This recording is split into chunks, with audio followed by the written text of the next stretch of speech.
Bienvenidos a Vértice Internacional, soy Rina Musali y me da muchísimo gusto saludarlos desde la Cámara de Diputados. Hoy les presentamos un programa sobre los desafíos que presenta la Agenda de Seguridad Internacional en este año 2017. Pero ¿cuál es el estado que guarda la paz en el mundo? ¿Dónde están los principales focos rojos y los conflictos internacionales que están amenazando la agenda de la paz? Y además platicar sobre los ingredientes que están desmembrando el orden liberal que prevaleció desde el fin de la Segunda Guerra Mundial. Les pido que me acompañen en este programa preparado especialmente para ustedes.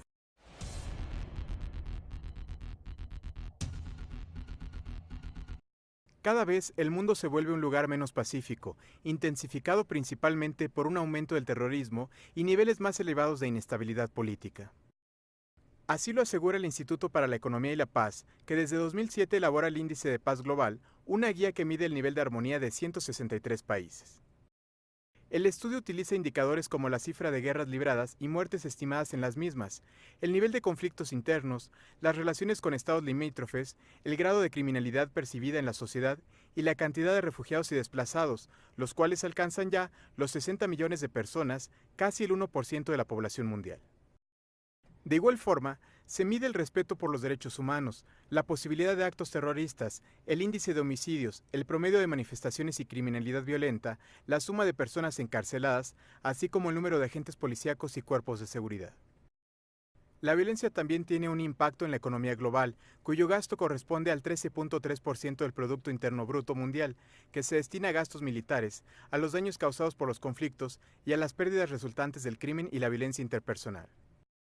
Islandia se mantiene en el ranking mundial como la nación más pacífica, seguida por Dinamarca, Austria, Nueva Zelanda y Portugal, mientras que los 5 lugares más violentos corresponden a Siria, Afganistán, Sudán del Sur, Irak y Somalia, países en donde hay graves conflictos armados. Solo superado por Colombia y Venezuela, México es la tercera nación más peligrosa del continente americano, situándose en el lugar 140 de 163 países medidos, como consecuencia del aumento de muertes por conflictos internos, así como por el gran número de personas desaparecidas por la guerra contra el narcotráfico. Si bien dicha evaluación representó en 2016 una mejora de 4 lugares con respecto al año anterior, el país ha retrocedido 52 posiciones desde 2008, cuando ocupó el lugar 88. El mundo está entrando a un trance peligroso. El año 2017 está plagado, lleno de riesgos, de amenazas y de incertidumbres en la agenda de la política y de la economía internacional. Ahí tenemos la guerra en Siria, las provocaciones nucleares en Corea del Norte, el conflicto en Ucrania, la carrera armamentista, el flagelo del terrorismo, así como los posibles giros en el conflicto palestino-israelí con un posible y anunciado cambio de la sede de Estados Unidos de su embajada ahora para Jerusalén. Todos estos ingredientes nos hablan de un mundo altamente complejo y conflictivo. Y en el trasfondo de todo esto se coloca la llegada de Donald Trump a la presidencia de Estados Unidos y también el liderazgo de un nuevo secretario general de Naciones Unidas en manos del portugués Antonio Guterres. Guadalupe, ¿cuál es el estado de la paz en el mundo y en dónde colocarías los focos rojos de la inseguridad colectiva global? Tenemos retos demasiado importantes, bien lo has dicho, es un momento de incertidumbre, de inseguridad sobre el futuro. Hay problemas en todos los continentes que no se han podido resolver, o sea, tenemos problemas que venimos arrastrando desde siglos anteriores, particularmente del siglo XX, y además tenemos nuevos retos. ¿Por qué? Porque ha cambiado la economía a nivel global, han cambiado los patrones sociales, hay países que han crecido más que otros, hay países que han tenido conflictos que han hecho que sus poblaciones tengan que salir de sus regiones de origen. Es el caso más grave, el de Eurasia, y lo venimos viendo desde los Balcanes, pero continúa el problema. Estamos en la época de las grandes migraciones y eso pues cambia el panorama. De la crisis de 2008 para acá, la intensidad de la violencia por conflictos se ha incrementado notablemente. Utilizando datos del Heidelberg Institute, que se dedica a hacer análisis de conflictos, es un centro de investigación en Alemania, publican un anuario sobre conflictos cada año, valga la redundancia, y en 2008 había 9 guerras y 30 crisis severas. Para 2013 ya eran 25 guerras limitadas, lo que antes eran crisis severas, y 20 guerras abiertas. Y en 2015, que son los últimos datos que nos ofrece este instituto, porque hasta el mes próximo saca los datos de 2016, en este momento tenemos 19 guerras y 24 guerras limitadas, independientemente de cientos de conflictos más. Lo que está tratando de hacer Trump, y además lo dijo, porque aquí hay una consideración a hacer, en realidad Obama cometió el peor error geoestratégico que pudo haber hecho un presidente de Estados Unidos. Arrojó a Rusia a los brazos de China. Pues ya tienes perdida la partida. Digo, porque este juego es de 3 grandes. No es de, digo, cuentan India, Japón, Irán, pero no están del nivel de superpotencias. Claro, Estados Unidos es la gran potencia porque se globalizó, pero ahorita está en retirada. Veamos eso, mientras que estamos viendo que China y Rusia se están expandiendo. El fracaso colectivo para resolver los conflictos internacionales se puede palpar con el índice de paz global. En 2016, de 163 países considerados, solamente 59 caen dentro de la categoría de pacíficos. Mientras que Europa se coloca como la región más pacífica del mundo, Medio Oriente y el norte de África continúan siendo la región más conflictiva del globo y un foco de inseguridad para la paz global. Pese a que América Latina se ha convertido en la única región libre de conflictos armados, no puede despegarse de ser la región más violenta del mundo, con altos niveles de delincuencia y crimen organizado que vulneran el Estado de Derecho y las reglas de convivencia social. Tenemos conflictos entre países, conflictos al interior de países, conflictos adentro de países que tienen consecuencias internacionales. Efectivamente, Europa venía siendo una zona de estabilidad y de paz. En este momento la tensión se da por el tema comercial y el tema de las grandes migraciones que están llegando, pero debemos decir que sí hay otro elemento que viene pesando en la zona y sí tiene que ver con Europa, y es que la crisis económica del 2008 generó desplazamientos poblacionales hacia afuera porque se empezó a expulsar migrantes de ciertas economías hacia el sur, o sea, tuvieron que regresar españoles, italianos, griegos, y a su vez migrantes de otros continentes han estado siendo presionados para regresar a sus países, lo cual en los países del sur y en los países de Medio Oriente ha generado dificultades para absorber esas poblaciones, que a su vez han aumentado los conflictos que estaban ahí. Es el caso de Siria, es el caso de Egipto, el caso de Túnez. Por supuesto que hay muchos conflictos entre estados, pero no alcanzan la categoría de guerra. De hecho, en una escala de 1 a 5 por nivel de violencia, ningún conflicto entre estados alcanza el nivel 3, ¿no? 4 y 5 ya serían considerados guerras. Entonces, sí, en los últimos años, estoy hablando de la última década, la violencia expresada en conflictos se está incrementando. Hay nuevas guerras y no se resuelven tan fácilmente. Me referiría a un tercer abordaje sobre la situación de la paz en el mundo, y tiene que ver con toda esa violencia estructural que no necesariamente está referida a la guerra. Si nosotros pensamos que solamente la guerra amenaza la paz, estamos en una perspectiva muy reduccionista. Hay violencia de todo tipo, hay violencia del crimen organizado, hay violencia terrorista, hay violencia económica, hay violencia de género, hay violencia familiar, hay muchísimas expresiones de la violencia. Y como parte del concepto de crisis civilizatoria al que en alguna otra ocasión me he referido, creo que todas estas violencias son síntomas, son expresiones de esta crisis civilizatoria que estamos enfrentando. Estados Unidos está al borde de una guerra civil interna, es la realidad. Ahí está el fenómeno del Calexit. ¿Por qué? Porque la mayoría somos mexicanos. Entonces, y Trump feliz con que se vaya a California. Nada más que ahí tiene un problema, tiene la base naval de San Diego, que es la más importante del Pacífico, tiene a Silicon Valley, que no la va a ceder. Y a su vez ya dentro de California hay un agente de Trump que está pidiendo la división de California en 6 subdivisiones. Y no es Trump, es el trumpismo. El mismo día del juramento de Trump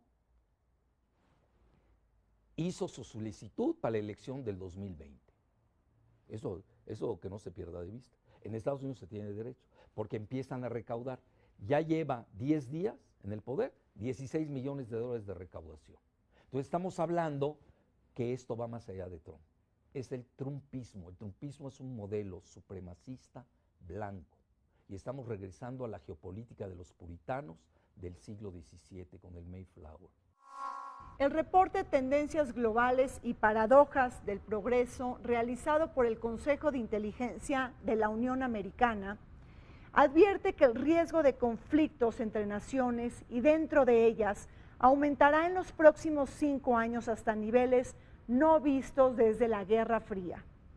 A la agitación social, la actividad terrorista, las guerras civiles y las fuerzas nucleares se les debe sumar el panorama sombrío que acompaña al curso de la economía internacional. La desaceleración del crecimiento global, la ralentización de China y la profunda recesión rusa pronostican una menor actividad económica y una recuperación tímida y precaria ante los signos populistas de restringir los tratados de libre comercio y la inmigración. De este panorama no se escapa América Latina, con un débil desempeño económico ante el cambio en el ciclo de las materias primas. Cuando nosotros pensamos en el Tratado de Libre Comercio en América del Norte, siempre fue un tratado de libre comercio inconcluso, siempre estuvo con una pata coja, para decirlo coloquialmente, y es el hecho de que los trabajadores mexicanos nunca han podido desplazarse libremente a buscar opciones de trabajo hacia Estados Unidos o Canadá. Hay una migración constante, pero es informal, lo cual por supuesto contribuye a abaratar el costo de la mano de obra. Entonces, la globalización ha sido asimétrica no solo desde sus orígenes hace 5 siglos, sino que ha sido asimétrica también en su versión reciente de décadas pasadas. Pero es cierto que en términos de flujo de capitales, flujo de mercancías, alcanzamos un nivel de integración comercial bastante elevado en comparación con otras décadas. Otro elemento también importante de incertidumbre es esta tendencia acelerada a que las poblaciones se muevan a las ciudades. Esto nos está generando otro reto muy grande, que es el reto de la sustentabilidad humana. Claro, ante la creciente urbanización. Y de las regiones, o sea, el nuevo papel de cada país y de cada región del mundo. Algunos lo enfocan como los retos de la localidad, o sea, de lo global y de lo local al mismo tiempo, que nos están llevando a que la inseguridad aumente los miedos, y los miedos aumentan las violencias y empujan la falta de solución pacífica de controversias. Hay una guerra demográfica contra los mexicanos. ¿Por qué razón? Porque los blancos disminuyeron su porcentaje a 62%, mientras que los llamados hispanics o latinos somos el 18%. Dentro de ellos, la 80% son los mexicanos. Estamos ante una nueva era de supremacismo racista blanco, evangelista, de los WASP, White Anglo-Saxon Protestant. Nada más con ver el gabinete, son puro blanco, la mayoría machos, ni siquiera masculinos, un solo negro, algunas mujeres, ningún latino.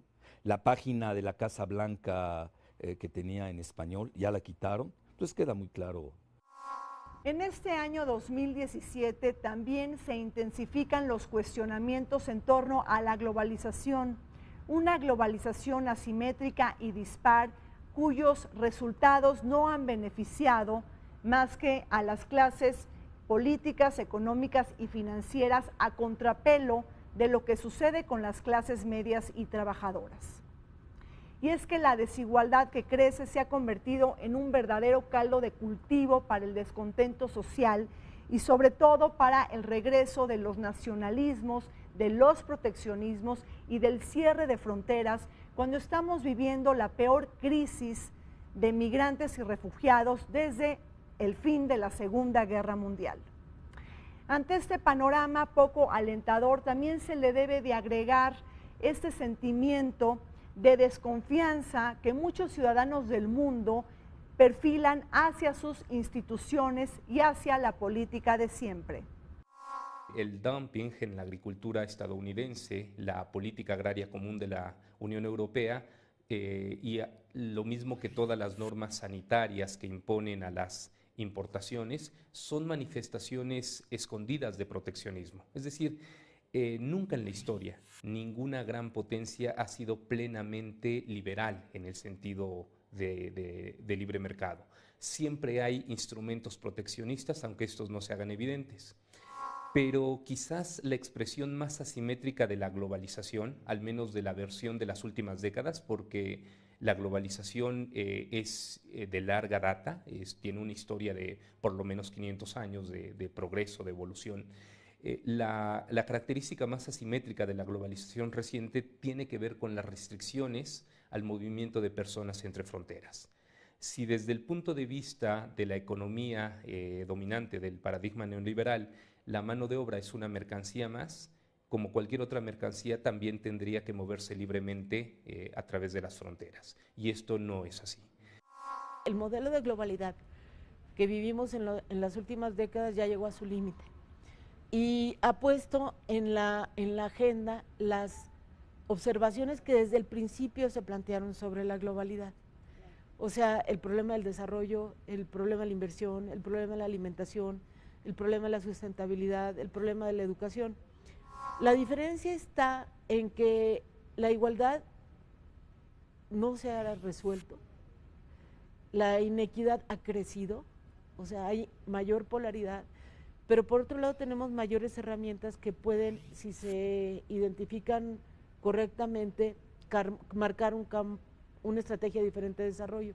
Y me refiero en particular a la posibilidad de usar el Internet y las tecnologías digitales y la necesidad que tenemos de reconvertir en materia de medio ambiente y de renovación de energías.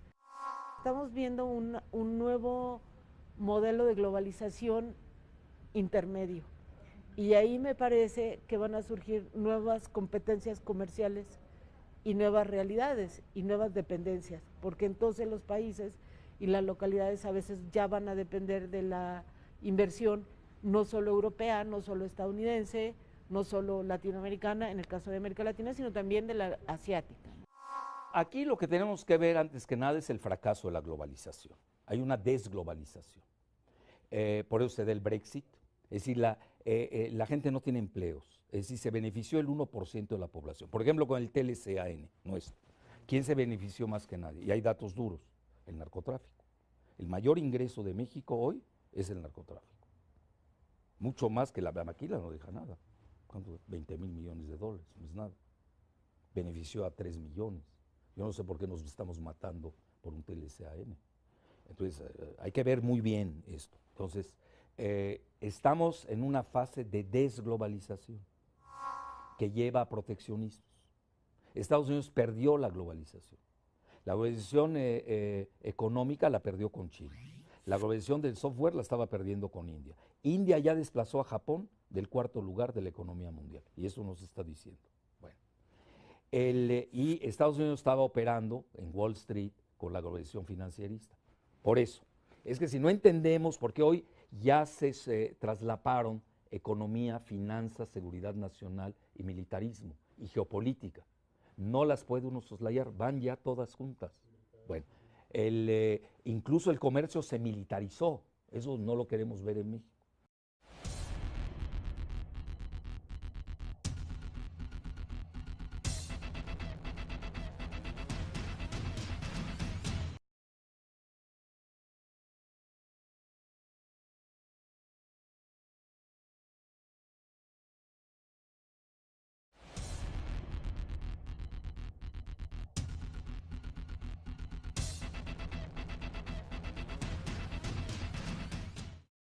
En un mundo cada vez más fluido pero peligroso para vivir es que estamos viendo que toman mayor fuerza los actores no estatales. Ahí están los ataques terroristas a Francia, Alemania y Bélgica, situaciones que han favorecido las tendencias antimigratorias, xenófobas y racistas en la Europa occidental. El mensaje que estamos viendo es que hay un voto más por la seguridad que por la libertad. En Europa occidental, este año 2016, el año que acaba de concluir, tuvo su mayor respiro con el triunfo electoral de Alexander Van der Bellen en las elecciones presidenciales de Austria frente al candidato de extrema derecha. Y es que en este año 2017 hay varias citas electorales que no podemos perder de vista en Europa. Está el caso de Francia, de Países Bajos, de Alemania y quizá de Italia, 4 países fundadores de la Unión Europea, en donde hoy se atestigua el auge de partidos anti-islam, anti-Europa y anti-inmigrantes. Esto creo que tiene que ver menos con la violencia, menos con el miedo al terrorismo, y tiene mucho más que ver con la crisis de desempleo y la crisis del modelo industrial en los grandes centros desarrollados. Yo pensaría que tiene un mayor poder explicativo para el triunfo de Trump, para Brexit, para el euroescepticismo, para el ascenso de la extrema derecha en Europa. Tiene mucha más relevancia considerar la desindustrialización y la pérdida de fuentes de trabajo para los obreros blancos de estos países cuyos empleos se perdieron y migraron hacia China, hacia México, hacia otras localizaciones. Eso nos explica mucho más el ascenso de estos políticos que el terrorismo mismo, ¿no? Y no porque el terrorismo no tenga relevancia, sino porque el desempleo puede ser una preocupación mucho más inmediata para los votantes. A nivel convencional, lo acaba de decir Rousseau Voltaire, Rusia es más poderosa ya que Estados Unidos. A nivel nuclear, Rusia tiene más ojivas nucleares que Estados Unidos. Entonces, la batalla militar en el tablero de ajedrez la tiene ganada Rusia. Y esto lo entiende perfectamente Trump. Por eso no es lo mismo el trato de Trump con vasallos pequeños que con Putin. Por eso yo le llamé a la llamada telefónica que hizo Trump a Putin, la llamada del siglo. Porque él que está buscando, y eso es lo que hay que entender, él está buscando conformar un G2 con Rusia. Aquí el problema es China. ¿Qué vamos a hacer con China? Porque China trae alianza estratégica con Rusia. Ahora, no sabemos de qué envergadura es esa alianza. Pero aquí el gran vencedor, si vemos bien, claro, con una economía de Estados Unidos cayéndose, ya no es la primera economía mundial, hoy es la tercera, la primera es China, en poder adquisitivo, son datos de la CIA, la segunda es la Unión Europea y Estados Unidos en tercer lugar, incluso Gran Bretaña. ¿Por qué Gran Bretaña opta por el Brexit? Pues ya no le estaba funcionando la globalización. La guerra en Siria cumple 6 años en marzo del 2017, una de las crisis humanitarias más graves de los últimos años. Un callejón sin salida en el cual se apuntan los intereses dispares entre potencias centrales y regionales que no encuentran consensos dentro del Consejo de Seguridad de Naciones Unidas. Precisamente la recaptura de Alepo se mira como un éxito de Rusia e Irán, pero en términos humanitarios pasará a la historia como uno de los grandes crímenes de guerra. Por su parte, la prolongación de la guerra en Yemen se ha convertido en otro frente abierto para la comunidad internacional. Arabia Saudita mira los avances de los hutis y de esta milicia chiita como el brazo expandido de Irán en sus fronteras. A nivel del Medio Oriente, regresó Rusia al Medio Oriente.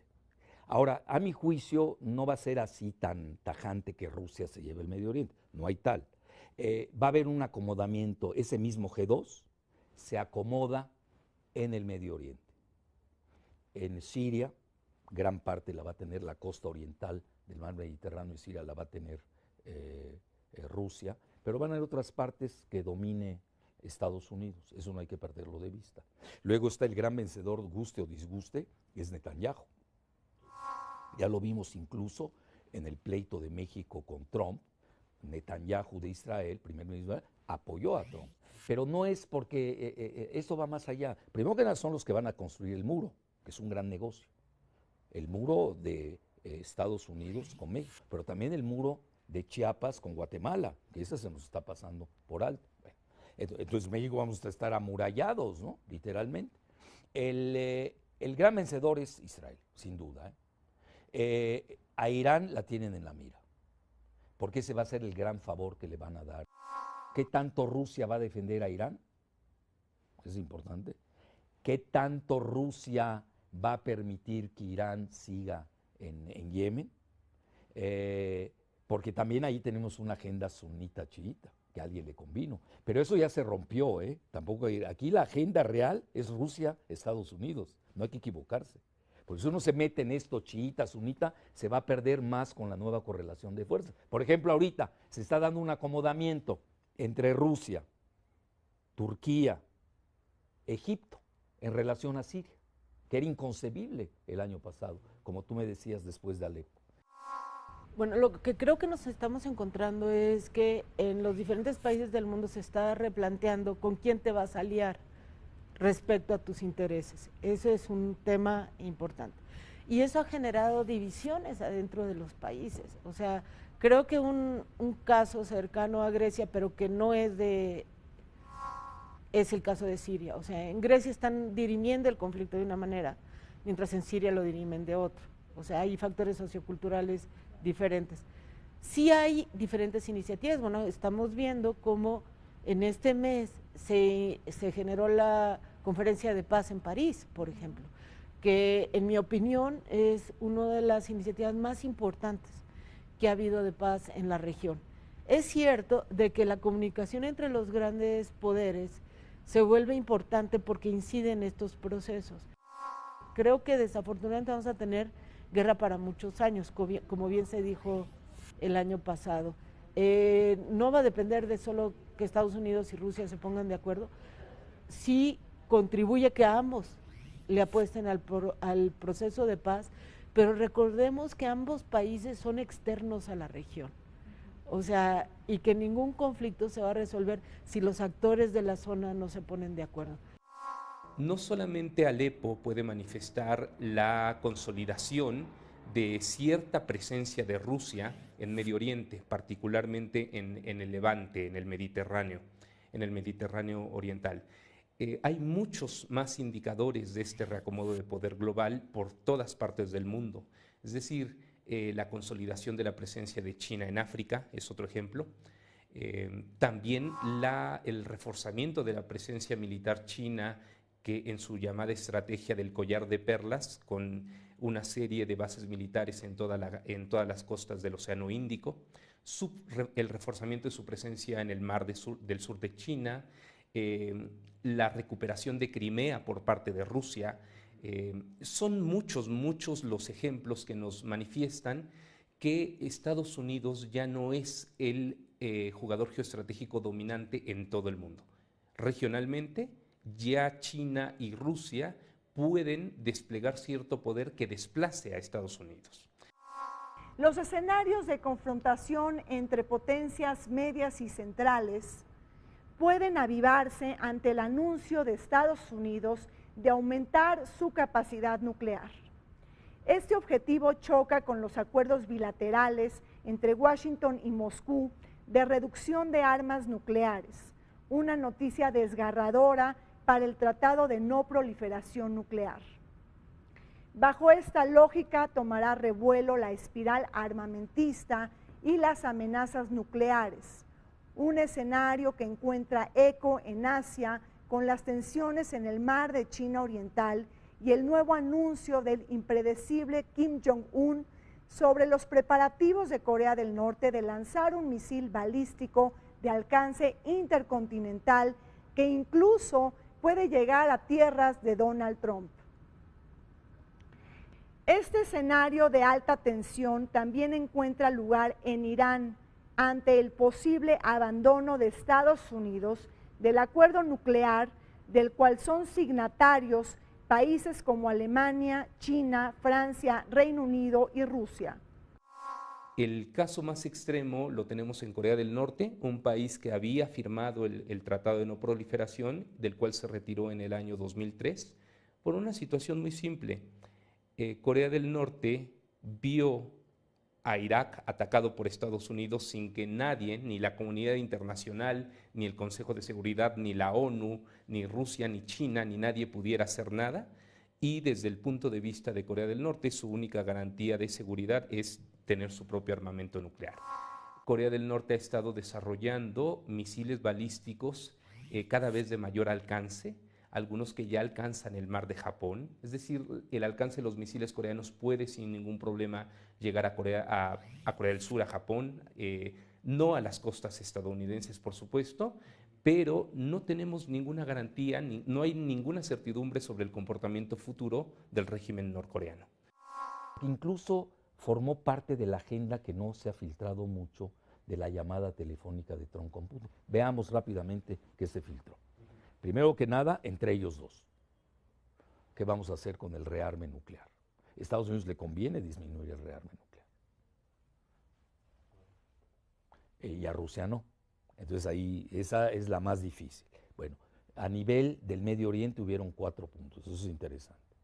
De Ucrania hablaron, no sabemos qué hablaron. Si quieren mi humilde opinión, van a regalar a Ucrania. O sea, la tiene la parte oriental de él. ¿Qué le pueden regalar a Putin que ya tenga? Tienes que darle algo más para que se siente. Bueno, la cuestión del Medio Oriente fue interesante. Se manejó el conflicto árabe-israelí, palestino-israelí, básicamente. Se manejó lo de Irán, el contencioso nuclear de Irán. Se manejó la situación de Siria y se manejó la guerra contra el yihadismo global. Y el otro punto que se abordó fue el de Norcorea. Entonces ahí tenemos, es decir, no es una agenda bilateral, es una agenda global. Sí, pues si no, no se manejó Latinoamérica, es otro, no entramos, nosotros no jugamos. Uno de los temores más intrincados dentro de la comunidad internacional será el curso que tomarán las relaciones entre Estados Unidos y China. Quizá la verdadera oportunidad para que el gigante asiático dé un salto cuántico y tape todos los vacíos que deje la política exterior unilateralista y aislacionista de Donald Trump en la Unión Americana. Y es que hay miedo y temor de que se exacerbe un conflicto abierto y frontal. Ahí está la anunciada guerra comercial, pero también la falta de compromiso de Estados Unidos de seguir adelante con la política de una sola China. El tema de China como potencia no es nuevo, ¿verdad? Pero su rol global sí, como bien lo señalas. O sea, China fue de los fundadores de Naciones Unidas. O sea, China fue de los contrapoderes a otros países que tenían capacidad nuclear en el mundo. Lo que hemos visto es que cambió la estrategia de China. O sea, China de aislarse se volvió un país que le apostó a la idea nueva liberal, neoliberal, de la apertura. Entonces, le apostó como país y tiene un plan de presencia global que empezó por la cuestión cultural, si nos recordamos, siguió por la cuestión económica y ahora se transforma en una presencia social y comercial y empresarial muy fuerte. O sea, el turismo chino es una realidad en todo el planeta. Antes era el japonés el que llamaba la atención, el europeo. Ahora China, China como potencia turística es demasiado importante. Lo más complejo, curiosamente, que es el Medio Oriente, sí se ve bien el acomodamiento del G2 entre Estados Unidos y Rusia. Ahora, China, ese es el factor que queda. ¿Cómo podemos dejar suelta a la principal economía del mundo? ¿Qué tanto va a pasar que Rusia dejará a China? Esa es la gran interrogante que a mí me queda hoy al corte de caja de él.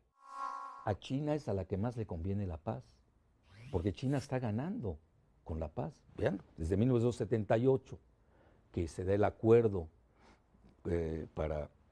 con Deng Xiaoping, con el ingreso de China a este acuerdo comercial mundial, que fue el precio de dejar a Rusia, a la URSS en ese momento. Veamos, China es un fenómeno, pero lo ha hecho en paz. En guerra, obviamente les va a costar. O sea, a nadie le conviene una guerra a ese nivel. China lo que mejor debe hacer es llevar la fiesta en paz. Los equilibrios regionales puedan, a pesar de la violencia inmediata, llegar a cierta estabilidad, ¿no? Otros marcos teóricos nos dicen que solamente un orden bipolar es estable, y por eso se habló tanto de la estabilidad de la Guerra Fría. Yo pienso que lo verdaderamente estable es un orden hegemónico, y nos estamos alejando del orden hegemónico de Estados Unidos.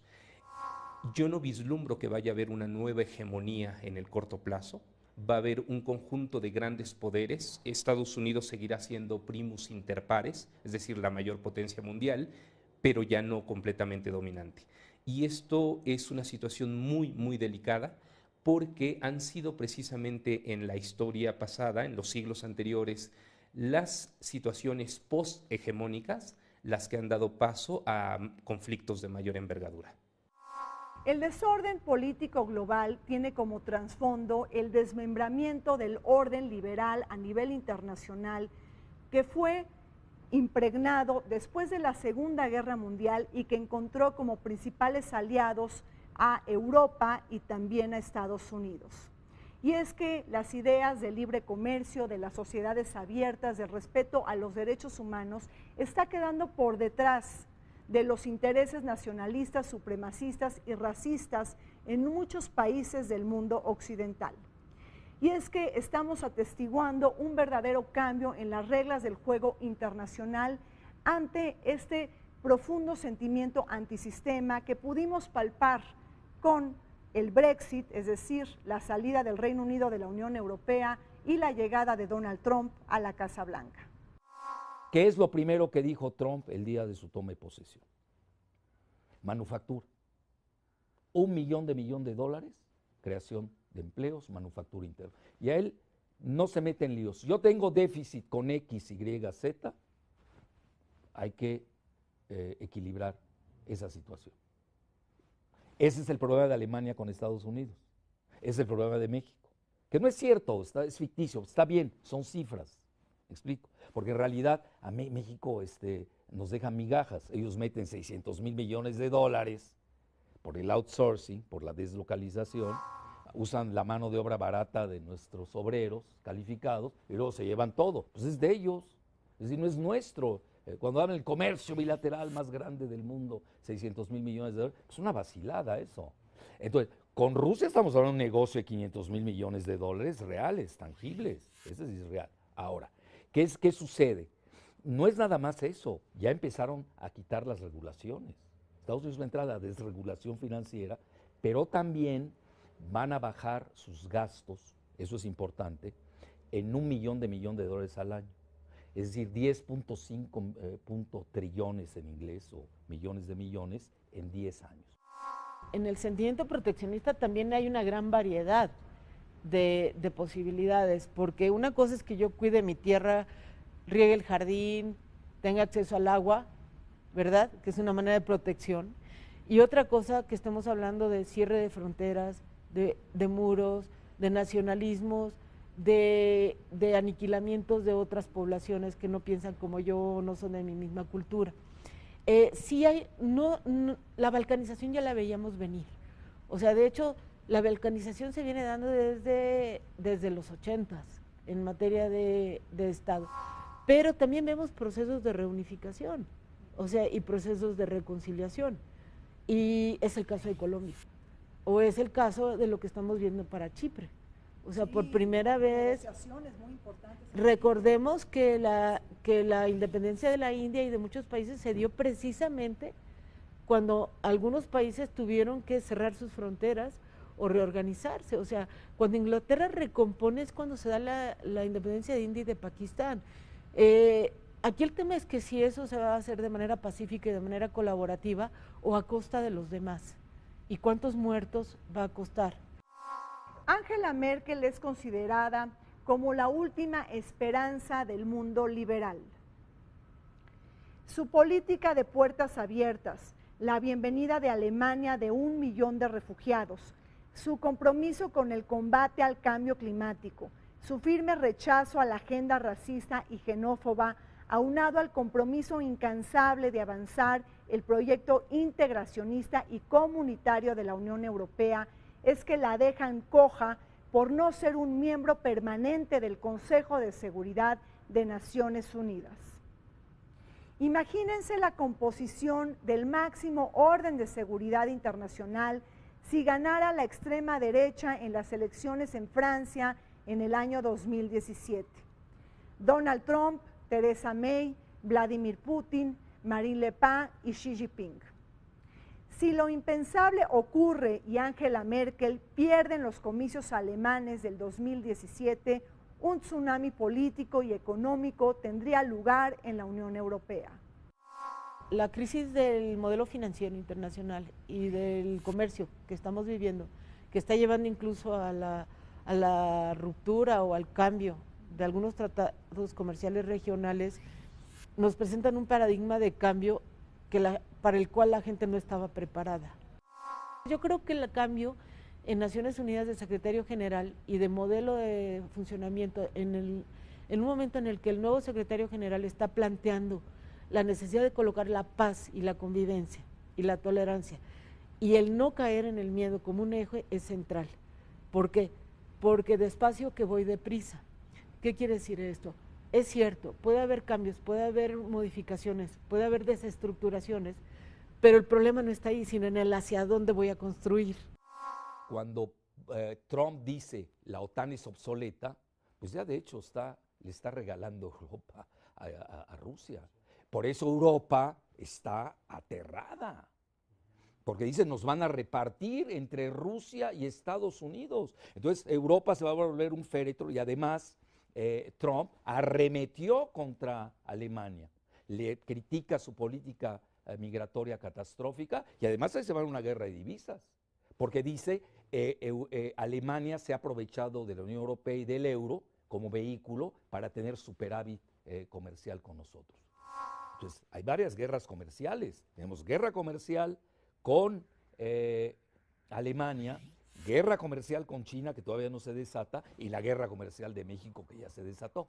Es decir, la realidad es que Estados Unidos está quebrado. Nadie lo está diciendo abiertamente. Curiosamente, Trump lo dijo en el segundo debate. Nada más que se nos quiere olvidar. Entonces, ahí tenemos esa situación real, cómo se están moviendo los ejes. Lo acaba de sacar CNN, curiosamente, el corresponsal de CNN en Moscú, y dice, si se da el acuerdo entre Putin y Trump, es un nuevo orden internacional. La relación decisiva o el conjunto de relaciones decisivas en el nuevo orden geoestratégico global son la relación entre Estados Unidos y Rusia, la relación de Rusia con China y la relación de China con Estados Unidos. El cuarto país en relevancia en este triángulo sería Alemania, ¿no? La forma en que finalmente resuelvan su relación Estados Unidos y Alemania, y Rusia y Alemania, y también China y Alemania, ¿no? Porque ahí también hay una relación importante. Esto es un juego estratégico y va cambiando, es una estructura dinámica, no es una estructura fija. Con la llegada de Donald Trump a la Casa Blanca es que se desfundará el legado de Barack Obama. Un legado de corte liberal que ahora se nublará por la consigna conservadora, soberanista, supremacista y nacionalista de una parte de la élite republicana. El mundo entero ha visto con asombro y preocupación la composición del gabinete trumpista, un equipo de militares y multimillonarios sin experiencia política que generarán un enorme conflicto de intereses. En contra de todos los pronósticos, se encumbró el candidato más odiado por las mujeres, los migrantes, los musulmanes y los latinos, los comicios que le quitaron dignidad a Estados Unidos y que trajeron al ruedo el sentimiento localista y nativista. ¿A quién le dejan el Homeland Security, la seguridad del hogar? A un general. El gabinete de Trump está militarizado. Entonces aquí la cuestión mercantil pasa ya a un plano menor. Por eso lo primero que hace Trump es quita el TPP, el Trans-Pacific Partnership o la Asociación Transpacífico. Y ya no se diga el TLCAN, eso no le interesa. A él le importa ya la seguridad de Estados Unidos. Michael Flynn siempre tuvo relación con el Kremlin, con el mismo Putin, y traen la agenda común de la lucha contra el yihadismo global. Bueno, esto no es lo mismo para Estados Unidos que para Rusia. ¿Por qué razón? Rusia tiene el 20% de musulmanes. Cuidado. Y además poligámicos juveniles. Mientras que la población rusa, ese es su talón de Aquiles de Rusia, es la cuestión demográfica, que estaba en tasa negativa y ahora ya se estabilizó. Es decir, tiene poca población en proporción al mayor territorio del mundo, 18 millones de kilómetros cuadrados con 143 millones de habitantes. Nombran de asesor de seguridad nacional al exteniente general Michael Flynn. Michael Flynn fue el director de la DIA, Defense Intelligence Agency, que es más importante que la misma CIA. Bueno, yo en esos modos, por ejemplo, he detectado que sí existe una fractura en el Olimpo dentro de Estados Unidos, porque un grupo es rusófobo y el otro es rusófilo. Interesante. El Pentágono y Trump no quieren una guerra nuclear con Rusia, porque ni saben si la van a ganar. Yo, a mi juicio, los dos la perderían. Y la CIA ¿qué es? Los Bush. Papá Bush fue el director de la CIA. Y Soros, que es un instrumento de la CIA, con los Clinton, Obama y compañía, están chocando con Trump y el Pentágono. Alguien va a ganar, para no decir alguien de los dos va a perder. Bueno. Una de las mayores deficiencias de la administración de Donald Trump es que ni él ni su equipo saben nada de geoestrategia. La gente de la que se ha rodeado no son especialistas en geoestrategia. Tillerson hizo una declaración muy lamentable, diciendo que Estados Unidos podía impedir el movimiento de tropas en el mar del sur de China. Esto era una referencia directa a la disputa que tiene China con Vietnam por unas islas en el mar del sur de China, y la respuesta de China fue bastante dura, diciendo que la gente que rodeaba a Trump no sabe nada. China incluso mencionó la palabra guerra, y China dijo: Trump y su gente no saben nada de la potencia china para tener presencia en sus costas, ¿no? China está respondiendo de una forma bastante dura al discurso de Trump, y China tiene perfectamente claro que la actual administración estadounidense va a tratar de acosar más a China, y que además va a intentar romper el vínculo que en los últimos años, en la última década, han ido tejiendo China y Rusia. El cambio de timón en Estados Unidos ha puesto a temblar las relaciones internacionales. En aprietos está la paz, la seguridad internacional, las relaciones de Estados Unidos con otras potencias centrales y potencias medias, economías emergentes, así como en duda está el orden económico liberal. Hemos visto una narrativa en contra del llamado TPP, que es el Acuerdo de Asociación Transpacífico, la oposición del acuerdo comercial de Estados Unidos en la Unión Europea y también una posible renegociación del Tratado de Libre Comercio de América del Norte.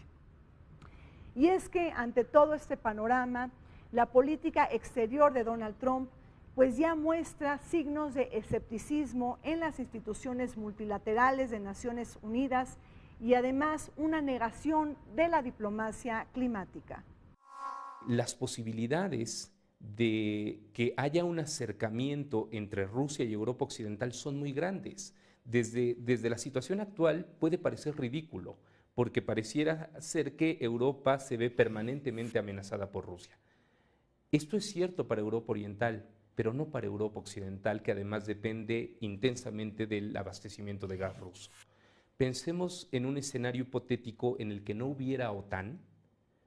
¿Cuál sería el motivo por el cual Rusia y Europa Occidental no establecieran una alianza, no solamente energética, sino también de seguridad? No habría ningún impedimento. De hecho, sería una alianza casi, una alianza natural, ¿no? Esto lo propuso Gorbachov en su momento, cuando hablaba de construir una casa común europea. Esto se ha planteado desde hace muchas décadas, y para Estados Unidos, para la preservación de la dominancia de Estados Unidos, ha sido absolutamente vital que Europa Occidental y Rusia se mantengan separadas y, de hecho, que se vean mutuamente como amenazantes. Por eso la OTAN es absolutamente vital para Estados Unidos. Es un costo económico, seguro. Sin embargo, es un costo que tiene una razón y que encuentra su explicación en el nivel geoestratégico. La ONU, ya se quiere salir Trump de la ONU. No quiere pagar su cuota. Pues no tienen dinero. Eso no es lo que... Ya se quiere salir de cambio climático. ¿Por qué se quiere salir? Porque les va a costar 4 millones de dólares. No tienen dinero. Estados Unidos está quebrado, hombre. Estoy citando a Trump, ¿eh? Hay que ver ese famoso debate. A veces se nos olvidan. Nosotros vemos el debate ese día y no vemos en retrospectiva qué dijeron. Entonces, hoy lo que está buscando Estados Unidos es reforzarse, se agazapa, y luego vamos a tener otro Estados Unidos. ¿Qué está pensando Trump? Hay que ver también. A mí Trump no me preocupa. A Trump lo pueden matar, lo pueden enjuiciar. A ver, vamos a ver esos dos escenarios. Va a entrar Mike Pence, el vicepresidente. El vicepresidente es más radical y conservador, bíblico y evangelista blanco que Trump. Trump es un bombón junto a Mike Pence, hombre. Pero no están gobernando ellos, son los militares.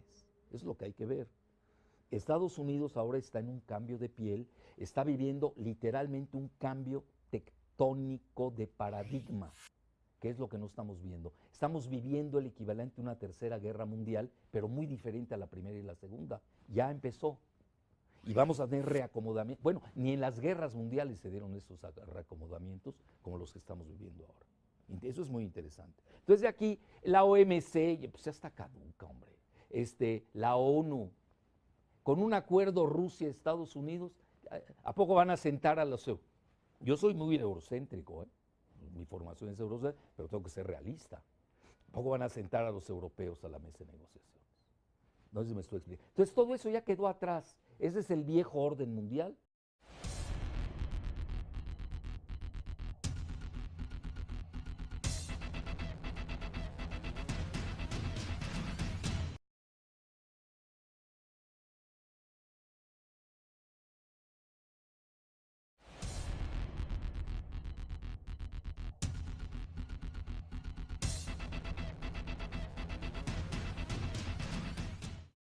Veamos el comentario de Federico Lamont en materia migratoria y de asuntos fronterizos.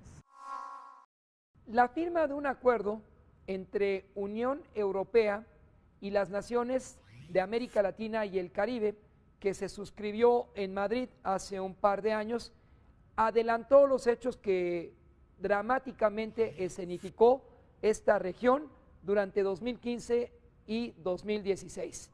La inmigración como un fenómeno que advierte una descomposición y afecta las hebras más sensibles de la estabilidad de 27 naciones que conforman a la Unión Europea.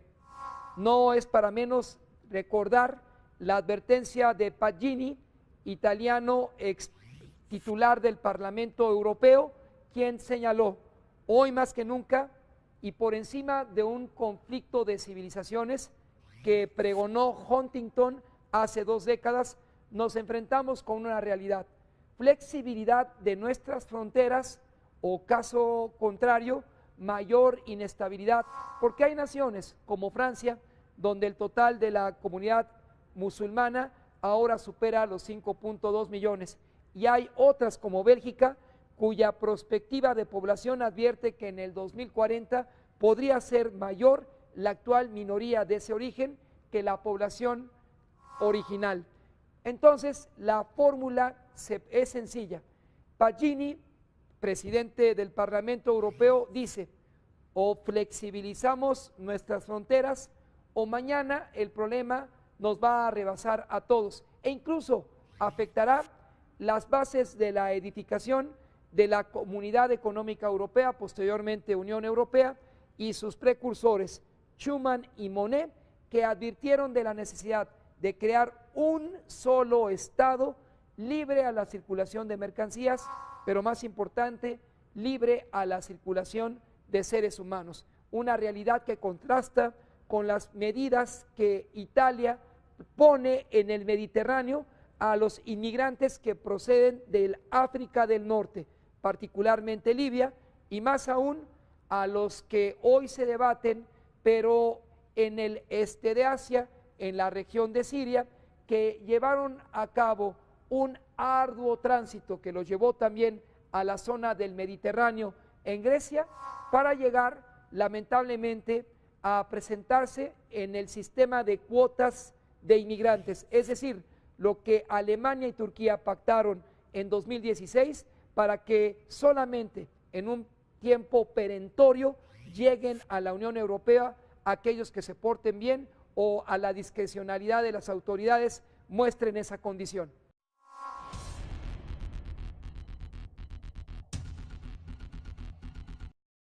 No es un hecho nuevo el que hay una gran cantidad de población mexicana que no encontrando oportunidades de desarrollo, empleo, migra a los Estados Unidos. Este es un fenómeno de larga data que ha atravesado por muy diferentes momentos en grado de apertura o cerrazón por parte de los Estados Unidos.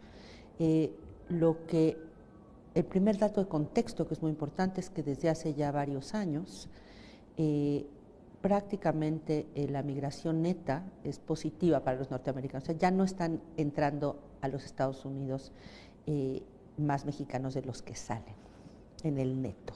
Desde hace ya varios años se ha frenado la migración mexicana a los Estados Unidos por varias razones, dos principalmente.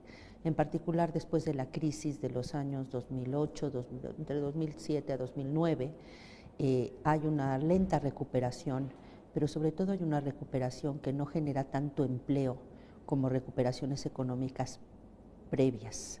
O sea, solía ocurrir, por decir algo, que si había una crisis, al cabo de un tiempo se producían, voy a inventar un número, 1000 empleos.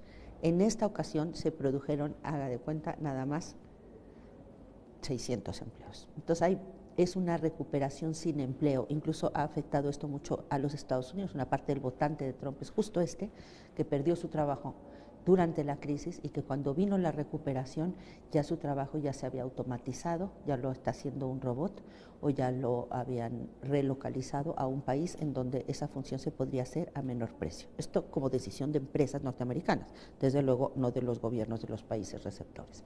Pero en fin, primer gran dato de contexto es que contra lo que había venido ocurriendo históricamente ya durante muchas décadas, donde tenías una proporción, un número muy importante de mexicanos migrando a los Estados Unidos en busca de las oportunidades que México no les daba, hoy ya eso no está ocurriendo tanto así. Porque esa recuperación económica ha sido menos intensiva en empleo y dos, por las propias digamos, restricciones y barreras que en materia de seguridad se impusieron, sobre todo después del ataque en contra de las Torres Gemelas. Entonces, desde el 2001 hay un endurecimiento de todas las medidas de protección y seguridad en la frontera y luego, junto con los problemas que ya mencioné de la recuperación de la recesión poco intensiva en empleo, han llevado a que haya menos mexicanos que estén migrando. Ese es el contexto paradójico en el cual se da este ataque masivo desde el punto de vista retórico y verbal por parte del actual presidente de los Estados Unidos, Donald Trump, en contra de México y los mexicanos. Llegamos al fin de Vértice Internacional. Zorrina Musali, les pido que como siempre nos acompañen todos los martes a las 21 horas y en repetición los sábados a las 19 horas. Vértice Internacional, un programa para todos aquellos que les gusta vivir sin fronteras.